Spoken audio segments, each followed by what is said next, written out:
Why are you laughing? Why are you laughing? Just because Why we not? love you. On today's episode, we're going to talk about the sanctuary within. We have Vanessa. You're my sanctuary within. No. I'm Yeah. not within, but I appreciate that. Oh, That's sweet. just my outside sanctuary. Vanessa That's a Bennett. little bit of a different kind of sanctuary. Vanessa Bennett, licensed therapist. Also, Taune Lyons, Also a licensed therapist. also a licensed therapist. It's true. Look at Taune, us. I knew you before you were licensed. It's true. Wow. You did. Yeah, many years before licensure. It's a long road. Yes. Hey, how come you're not in a van? I know. Where I are should you? be in a van, shouldn't I? I'm in a cottage, and I'm on Vancouver Island right now in Qualicum Beach. Wow. So, speaking of sanctuaries within, what's really interesting is Taune is on a little within journey. You're, Mhm. I would say, you're nomadic. You are traveling around and doing amazing things. How's it going? Yeah, it's going. I'm like really taking it in. It feels really amazing to watch my capacity grow internally while I'm in nature so much right now. Just That's that one sentence makes me like, I long for that too. Watch my capacity grow while I'm in nature. Mhm. Yeah. Oof. When you guys talk about the sanctuary within, tell me more. What are you guys talking about, and how is that important to our lives? Oh, I mean, Taune and I came together. I mean, I would say, Taune, even just since we've been peripherally in each other's lives, there's been a connection probably. I would say I have felt with you around this combination of the depth psychology, which is what we're Yeah. both trained in, and the world of somatic psychology, right? Mhm. Which you have more of a specific kind of somatic oriented background. My somatic work comes more through yogic psychology, and you know, mindfulness based cognitive psychology, but really just marrying the two and how you can't actually separate them out. And how I think, and I'll just speak from my own practice here and my own personal life, but I feel like so many of the struggles that I see in clients and in myself, one of the biggest kind of root foundational issues, consistent issues I see is this inability to source safety within, and how that then kind of ripples out and then just creates issues in so many ways, right? So relational issues, you know, interpersonal issues, I guess is the same thing, Mhm. you know, issues with feeling ungrounded, issues with not being able to, I don't know, find calm in the chaos that is life, all of these things. So that, I guess that's the way I see it, Taune. I don't know if you have anything to add, but it just feels to me like such a foundational component to what maybe we're not talking about enough, I suppose, in therapy. Yeah. 100%. And I also just love the way that you weave together depth with somatic too. And yeah, I think what you just said right there, we don't talk about it. It's like we talk about the stuff around the stuff instead of the root of what is happening, like under what the bullshit, if you don't mind that term, like of what we're actually saying is the actual experience that we're having. And I think that's where safety is created. Yeah. So, when you guys talk about the safety within, what does that look like? So, you know, it's kind of my job to bring this to street level for people listening, and they're kind of confused. Does that mean to protect myself from abusive relationships? Does that mean what is the safety within? How do you get there? How do you know that you're there? It's such a big You wanna take question. that? Like, no, in 5 minutes, answer it. I know. Thank you for listening, and we will see you. Right? Leave it there. I mean, I think it's a lifelong journey. I'll speak for myself, like as an adult child of dysfunction, I think that there's a kind of normal that I'm used to, that many people are used to when it comes to, as you spoke to, John, abusive relationships or abusive systems of any kind. We are in an abusive system. That's we live in one. Right. Right. And so I think that it's so easy to have an abusive relationship with ourselves because of that. I know Yes. I really internalized a strong inner critic. Vanessa, you and I have talked about that too. You know, it's so easy to have that. And I think it's really just not to make it, you know, easy, but it is simple in a way to bring compassion and curiosity to our experience. And that kind of, in my view, creates the safety, the spaciousness within. I love that you know what I think is so important for us to understand, like you said, Tawny, it's like understanding that at our core, at our foundation as beings, we live in an abusive, dysfunctional system, right? And so this is to actually take blame. It's not even just to say like, oh, our parents screwed us up, right? I mean, our parents live in the same system that we're all living in the same system. And so if in a perfect world, our family system and then the system in which we live is what helps us create a sense of internal safety. So Whew. what that means for me is I know that I'm okay no matter what. I know that, you know, this person outside of me can be acting any sort of way, but I know that I've got me and I can stay kind of like a rock in the chaos, right? Or I can not completely get overwhelmed and lose my shit over, you know, the air quote, like small things. I mean, there's a lot of ways that I think having a sense of safety within actually manifests in behavior. But I think that because the vast majority of us were not raised with those tools, Yeah. this is now the life work of us as adults, right? Which is to actually build a foundational toolkit that in a perfect world we would have actually had as children growing up. Yeah, that's it right there. Like internalizing those wise, loving, compassionate inner parents. I have to now take what you guys have said and translate it. So basically what I hear you guys saying, I mean, it's beautiful. I could listen to you guys for days. Depth psychology, I love it. I think it's very poetic. I think it's it has all these layered meanings. You know, I think it's but on the practical side, what I'm hearing you guys saying is safety within. It starts at home, but also it's about your relationship with self, right? And so can I ask you guys, what have you done to feel more safer with self? I know Vanessa talks a lot about codependency, um, and I talk a lot about exchanging my truth for membership, people pleasing, all of that. But uh, how does one start to feel safe within? How does one start to improve their relationship with self? I know it's a lifelong journey, and I know there's more than one answer. But what do you guys think? Ooh, what did that look like for you, Tawny? Like, what was I guess I would love to know your first domino. That's actually an interesting question. Yeah, no, it's really fascinating. And I think it's hard because I feel like there's a few dominoes, but the two that come up for me are finding yoga when I was a late teenager to feel every single part of me because I was so constricted that I couldn't feel myself. And then the second one is being willing, similar to think maybe what you just said, John, but being willing to look at all parts of myself, like even the ones that are really scary to admit, and to just be like, all right, like there's a place for you here too. Like sit down, I'll give you some tea. I kind of hate you right now, but tell me about you. So for the listener, I'm going to highlight with a yellow marker. What I'm hearing you saying is connecting to your body, right? Yoga, dropping into your body. Yeah. And then you talk about different parts of yourself. And this reminds me of parts work. It reminds me that we all have different parts of ourselves. And to connect, to accept, to build relationships with all parts of ourselves, right? Yeah. Yeah. Yeah. I think parts work, which by the way is just shadow work. I think say it. So it's like, you know what? It's like shadow Taco Bell. work. It's like Taco Bell. It's all the same shit. It's You know, Taco Bell. I don't know. People like get pissed if you say gordita, bean burrito. It's just, you know, it's all different forms, but it's all the same shit. I just am a big fan of giving credit where credit's due. Okay, and so when we rebrand things in order to make money off of it, let's at least give credit to what it is. So it's shadow work. This is what parts work is, and it is. It's about like really. I think for me, my first kind of soiree to this for sure was yoga as well. So that was a big component for me. Completely changed my entire reality because I was, like many of us, living just neck up. Completely neck up, disconnected from everything below my neck. And out of survival, out of not knowing anything different, you know, my brain felt safer, if you will, than my body did in many ways.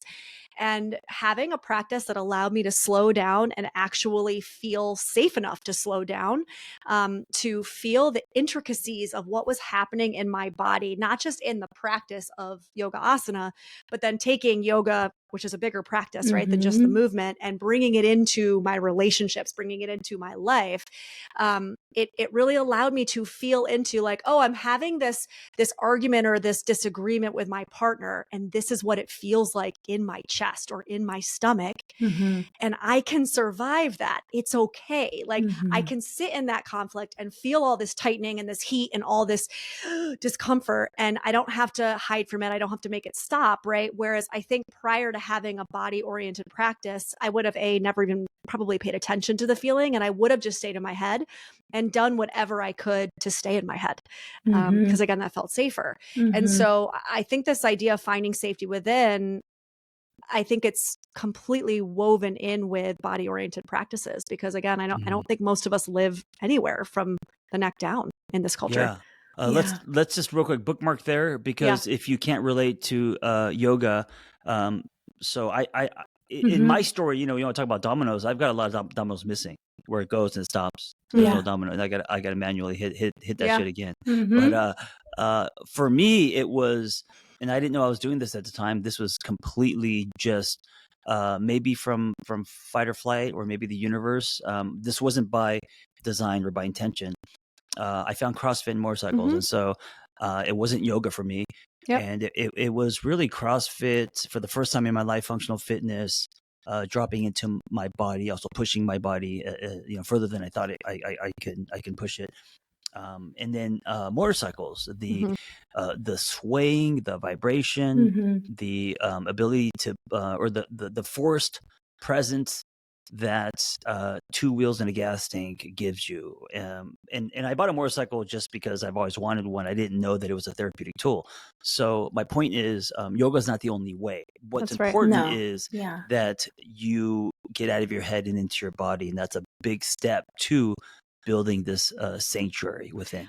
I love that you brought up the motorcycle thing, John, because I mean, some of your followers, your listeners might have even heard us talk about this and other things we've done. But I say frequently that being next to you, the most in your body and the most grounded I've ever experienced you, is two things. One, when I'm on the back of your bike, you're so present and you're so grounded and you're so embodied that it is, it's probably the safest I feel with you in my own body, right? Not intellectually safe, but actually in my body safe. And then the other time is when I'm like side by side with you and we're working out in some kind of like CrossFit type class, because you are so embodied. Like it's not about anybody else. It's not about me. It's like you're so in it and you're just so present with it that, again, what I think is important about these examples with you, at least from my perspective, is also to showcase how that ripples out and that embodied awareness is actually felt by the people around you as well. Because that's kind of a big deal when you think about that, right? Like, what does that mean? It's like, we're talking about, now we're getting really out there, but it's like the way that energy actually can be passed, right? I think those are huge. Under sheets, not a lot of groundedness. Just motorcycle workout, nothing in the bedroom. Still the most grounded. Is that shadow that's emerging?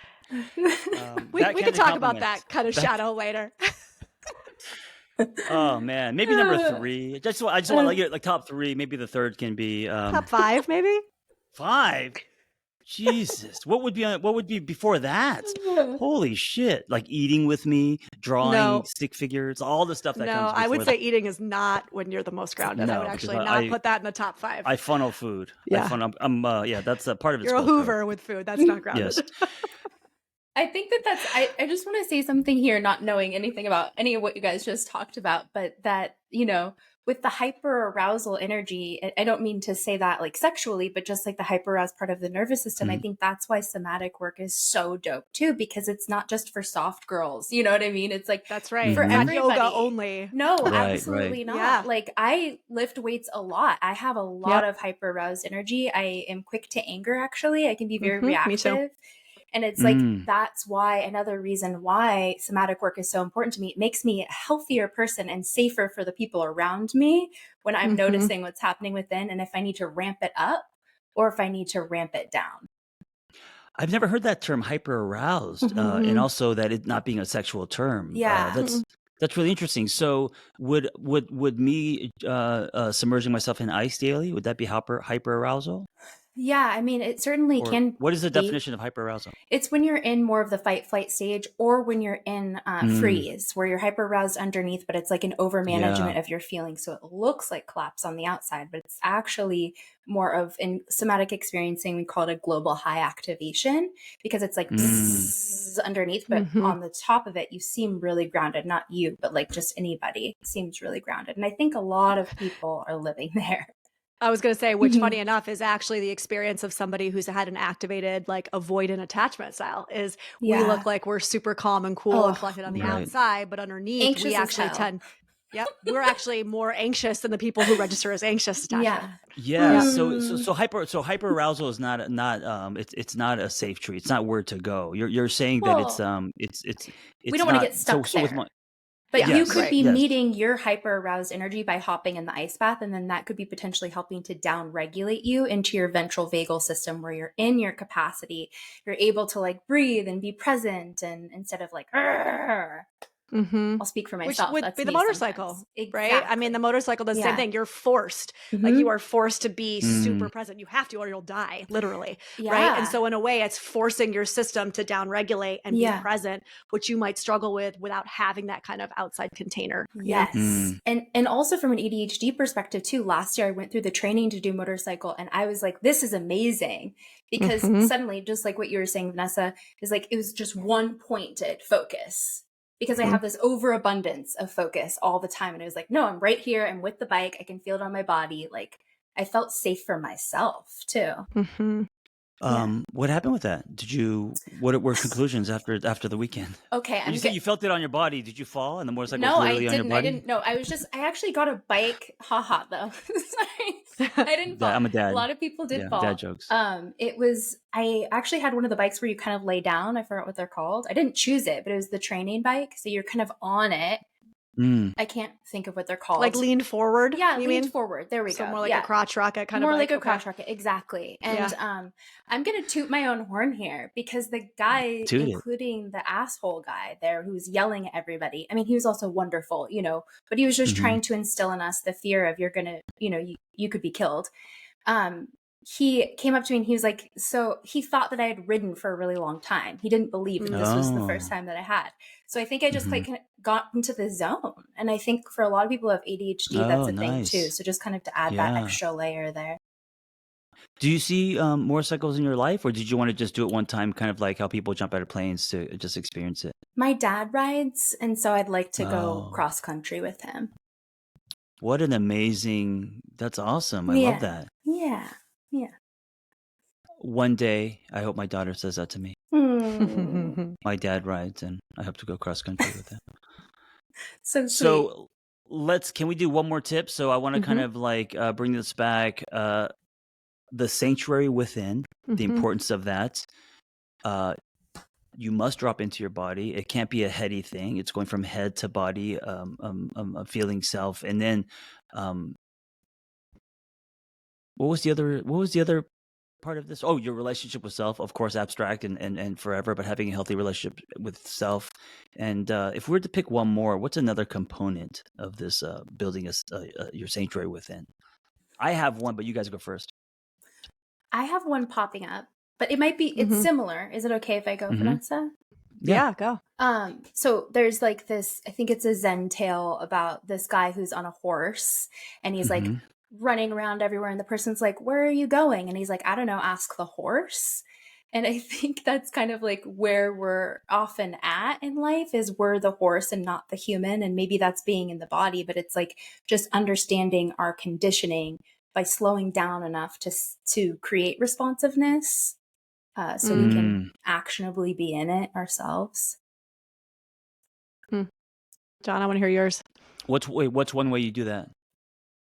To create the responsiveness? Let's see. Is it meditation? Is it every what's the day? Yeah, I have to do morning pages. Okay, so writing, journaling. I have to be, or just like even like in an audio, because otherwise I'm just being run by the horse. I have to see what's there. So mine's actually very simple, but I think so important. I spent most of my singlehood journey never furnishing my place because I thought my apartment is temporary until I find quote unquote the one. There's no point in buying expensive furniture, rugs, and all that. So when I was single, my place was always nondescript, and Vanessa can attest to this. It was just just generic forks, IKEA furniture, nothing, right? And I had lunch with a friend who was a feng shui person, and she was like, "John, just don't wait because you're kind of telling yourself that you don't have a sanctuary." She didn't use that word. And our home is our sanctuary. That's where you recharge. Buy some rugs, buy some. You don't have to like go and buy Italian furniture.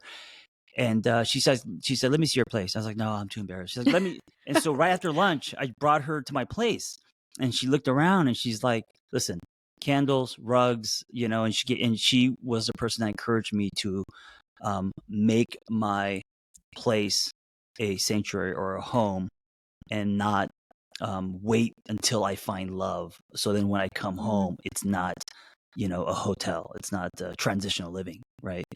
And I know the importance of that today because our home today feels like, to me, it feels like a sanctuary. Everything from where I work to the backyard to where we play to the ice, the sauna. Like my house today, it's the most sanctuary, the most safe, the most just recharged space that I've ever had in my life. Do you think that that's because you're now married to a Taurus? Maybe. I think it has to do with that. God. I think it has to do with family. I think it has to do with a lot of things.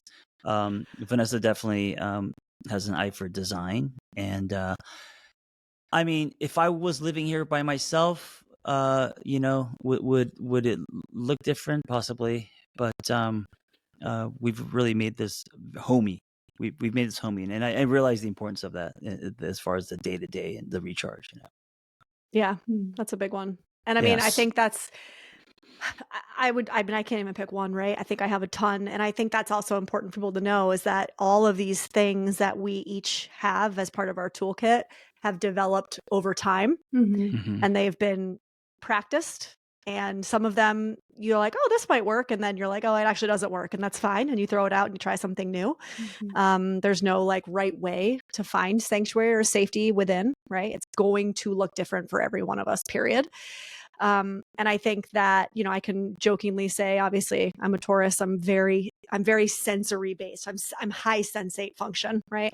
And so for me, it's really grounded in the senses, period. And so, I think I tend to, yes, I'm very visual. I am very aesthetic. Like I have to have nice, not expensive necessarily, but just nice things.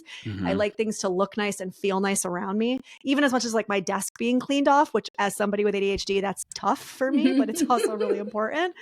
But also like smells, that's huge for me, and just really like relying on my senses, which almost sounds not juvenile, elementary, I suppose, the right word I was looking for.